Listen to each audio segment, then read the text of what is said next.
आहिस्ता आहिस्ता इन दोनों का मेल जोल बढ़ने लगा। जब इनका मेल जोल बढ़ा तो लड़का पूरी तरह चुड़ैल पर आशिक हो गया, जो कि एक लड़की के रूप में थी लेकिन दरअसल चुड़ैल थी। जाहिर है लड़के को इस बात का इल्म नहीं था। लड़का हर वक्त इसके साथ रहने लगा और हर वक्त इसे ढूंढता रहता। इससे पूछता रहता कि तुम कहाँ रहती हो, लेकिन वो कहती कि मैं किसी दूसरे कस्बे से आई हूँ और तुमसे मिलने के लिए आती हूँ। इन दोनों के दरमियान एक गहरा ताल्लुक बन गया। एक दिन चुड़ैल ने लड़के से पूछा, ये जो दरिया के किनारे लोग जाते हैं और कहते हैं कि वहाँ कोई चुड़ैल है, क्या ये बात तुमने शहर में फैलाई है? क्या तुमने सबको बताया है? लड़के ने कहा, हाँ, मैंने ही सबको बताया है, क्योंकि एक दिन मैं दरिया में नहाते हुए डूबने लगा था तो किसी ने मेरा हाथ पकड़कर मुझे बचाया था। ना वहाँ कोई और था और ना कोई औरत थी, तो जाहिर है वो कोई चुड़ैल होगी। और मुझे यकीन है कि वहाँ कोई चुड़ैल है। चुड़ैल जो लड़की के रूप में थी, इसने लड़के से कहा, अगर ऐसा है तो क्या कस्बे के लोगों के लिए ज़रूरी है कि वो वहाँ जाकर चुड़ैल को परेशान करें? लड़के ने हंसते हुए कहा, ऐसा तो होता है। जब लोगों को पता चलता है कि कोई चुड़ैल या जिन किसी दरख्त पर रहता है तो वहाँ जाकर इन्हें देखने की कोशिश करते हैं। चुड़ैल ने कहा कि कोशिश करते हैं, लेकिन ऐसा ना हो कि किसी दिन वो चुड़ैल लोगों को नुकसान पहुँचा दे। अब लड़का परेशान हुआ और इसने लड़की से कहा, तुम्हें क्या ज़रूरत है ऐसी चीज़ें सोचने की? लोग जाने और चुड़ैल जाने, हम इसमें क्या कर सकते हैं? चुड़ैल लड़की के रूप में थी, मगर थी चुड़ैल। मगर उस वक्त खामोश हो गई और कुछ नहीं कहा। लड़के ने चुड़ैल से पूछा, इतने अरसे से हम मिल रहे हैं, तुमने मुझे अपना नाम ही नहीं बताया। अब चुड़ैलों का इंसानों की बस्ती के लिए कोई नाम तो होता नहीं, मगर फिर भी चुड़ैल क्योंकि अब लड़की के रूप में थी तो उसने अपना नाम ज़नोकी बताया। लड़के ने कहा, ये बहुत अजीब सा नाम है, मैंने तो पहले इस इलाके में नहीं सुना। अब लड़के ने भी अपना नाम कमडोन बताया और बताया कि उसकी माँ बहुत गरीब है और वो और उसकी माँ जंगल से लकड़ियाँ काट कर कस्बे में बेचते हैं। अब जहाँ ज़नोकी को ये मसला था कि लोग उसके घर के पास मेला लगाकर बैठे हैं, वो उसकी पुरसुकून जगह को खाली कर दी। साथ में उसको कमडोन से कुछ उनसियत भी होने लगी थी और वो चाहती थी कि इंसानी रूप में ही कमडोन की कुछ मदद करे, जिससे कमडोन और उसकी माँ के हालात अच्छे हों और साथ के साथ उसको दरिया के किनारे वाला पुरसुकून ठिकाना भी वापस मिल जाए। इस सारे मसले का हल ज़नोकी ने ये सोचा। अगले दिन जब वो दोनों कस्बे के बाहर मिले तो ज़नोकी ने कमडोन को बताया कि मेरे पास एक आइडिया है। ज़नोकी ने उससे कहा कि सारे कस्बे को पता है कि तुमने दरिया के किनारे वाले दरख्त के पास चुड़ैल वाला किस्सा मशहूर करवाया है और अब वहाँ रश भी बहुत रहता है और मुझे एक ऐसा गाना आता है जिसको सुनकर चुड़ैल और भूत प्रीत अगर हो तो बाहर आ जाते और अपना आप जाहिर कर देते हैं। कमडोन ये सुनकर बहुत घबराया, मगर उसने कहा, बात पूरी कर। तो ज़नोकी कहने लगी कि तुम एक म्यूजिकल प्रोग्राम वहाँ पर रखोगे, मेरी तस्वीर के साथ पोस्टर लगाओगे और टिकट भी लगाओ ताकि कमाई भी हो और सब लोग वहाँ पैसे देकर आएं। कमडोन को बात समझ ना आई पूरी तरह और उसने कहा, अगर सच में वहाँ चुड़ैल हुई और उस रोज वो बाहर आ गई और वहाँ कोई मारा मारी हुई तो फिर बहुत बुरा होगा। ज़नोकी ने कहा, देखो कमडोन, जहाँ तक मुझे पता है ये भूत और चुड़ैलें बिला वजह इंसानों को नुकसान नहीं देते जब तक उनको तंग ना किया जाए। और वहाँ कौन सा कोई चुड़ैल है, और अगर हुई भी तो इतने बड़े हजूम को क्या कहेगी। कमडोन के दिल को तसल्ली हुई और उसने कहा, हाँ ठीक है, चुड़ैल हुई ना हुई, इस तरह हम जब प्रोग्राम करेंगे तो टिकट बेचकर खूब पैसे कमा लेंगे, वैसे भी लोग वहाँ जाते तो हैं ही।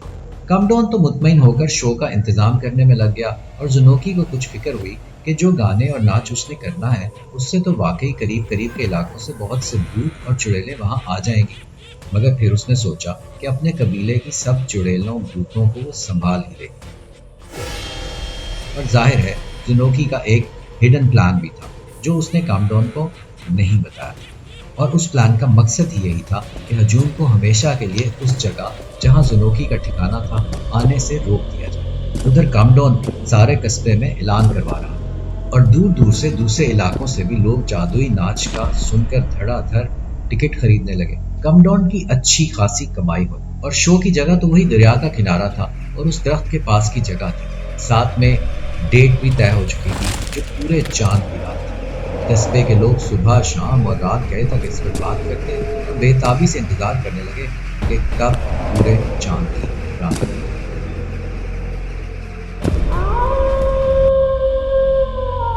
फिर वो रात आ गई, पूरे चांद की रात। दरिया के वीरान किनारे को कमडोन और जनोकी ने एक जगमगाते शहर में तब्दील कर दिया और लोग बेताबी से जनोकी के डांस और गाने का इंतजार करने लगे।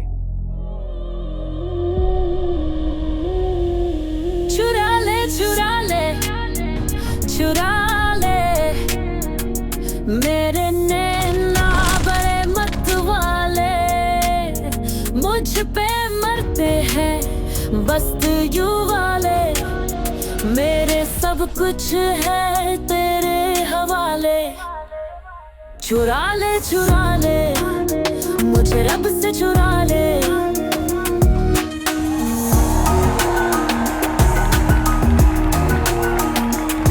मेरे बिंब भड़कती आग, मैं तो गाऊं पिया के राग, जिए बोले कहीं चल भाग, मेरा पिया ही मुझको संभाले।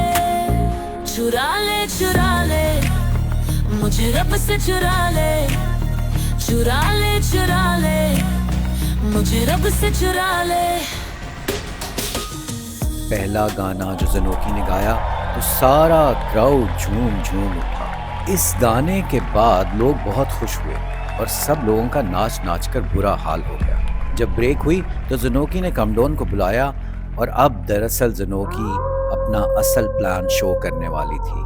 उसने कमडोन को कहा कि जैसे ही अगला सॉन्ग शुरू होगा तो सारे पिंडाल की बत्तियां बुझा दे और जो आतिशबाजी का सामान रखा हुआ है वो सारा चला दे ताकि लोग आसमान की तरफ देखने लगे।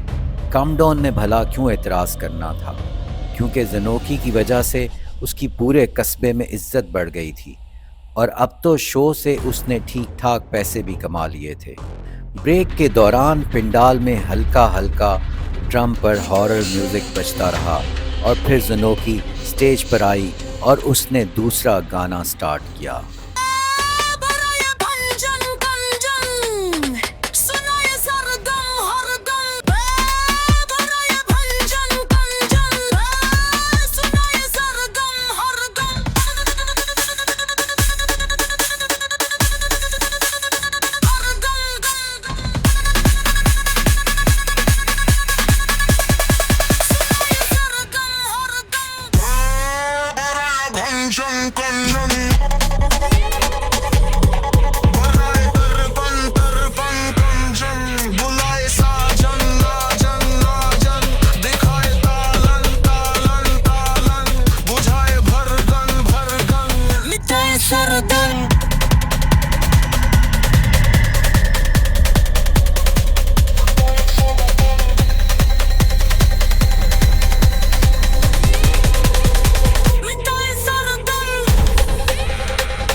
गाने के बीच जब आतिशबाजी हुई तो जनोकी ने अपना इंसानी रूप स्टेज पर रखा और अपना चुड़ैल वाला रूप उस दरख्त से निकलकर आसमान पर दिखाने लगी। अब क्योंकि ये सॉन्ग चुड़ैलों और भूतों के लिए ख़ास था तो इधर उधर से और भी चुड़ैलें और भूत आतिशबाजी के बीच आसमान पर नजर आने लगे और ज़ोर ज़ोर से चीखने लगे। अब लोग बुरी तरह भागे, वहाँ से किसी की टांग टूटी, किसी का सर फटा, कोई एक दूसरे के ऊपर गिरा। कुछ लोग जो ज़्यादा शौक थे उनको चुड़ैलों ने थप्पड़ भी मार दिए। ऐसी भागम भागी हुई कि मिनटों में दरिया का किनारा वीरान हो गया, बिल्कुल ऐसा जैसा जनोकी को चाहिए था। भागते लोगों के साथ जनोकी भी आ गई और कमडोन के साथ भागने लगी तो कुछ लोगों ने जनोकी को कहा, कहीं तुम खुद भी तो चुड़ैल नहीं हो?